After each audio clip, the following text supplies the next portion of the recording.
নোয়াখালীর ঐতিহ্যবাহী ছাতারপায়া বাজারে যানজট নিরসন ও জনভোগান্তি কমাতে আবারও এক উচ্ছেদ অভিযান পরিচালনা করা হয়েছে। অভিযানের অংশ হিসেবে বাজারের ব্রিজের ওপর গড়ে ওঠা সব ধরনের অবৈধ দোকানপাট সম্পূর্ণভাবে উঠিয়ে দেওয়া হয়েছে। তীব্র যানজট ও ফুটপাত দখল। স্থানীয় সূত্রে জানা গেছে, ছাতারপায়া বাজারে প্রতিদিন তীব্র যানজট লেগেই থাকত। বাজারের ফুটপাত ও মূল রাস্তা দখল করে এক শ্রেণীর ব্যবসায়ী দোকানপাট বসানোর কারণে পথচারী ও যানবাহন চলাচলের কোনো জায়গা থাকত না। বিশেষ করে ছাতারপায়া বাজারের ব্রিজের ওপর দোকানপাট বসানোর কারণে প্রতিদিন চরম ভোগান্তিতে পড়তে হতো সাধারণ মানুষকে। প্রশাসনের তাৎক্ষণিক পদক্ষেপ। ভোগান্তির এই বিষয়টি প্রশাসনের নজরে আসার পরপরই দ্রুত পদক্ষেপ নেওয়া হয়।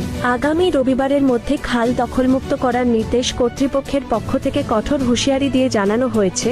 রবিবারের মধ্যে খালের ওপর থাকা সমস্ত অবৈধ স্থাপনা ও দোকান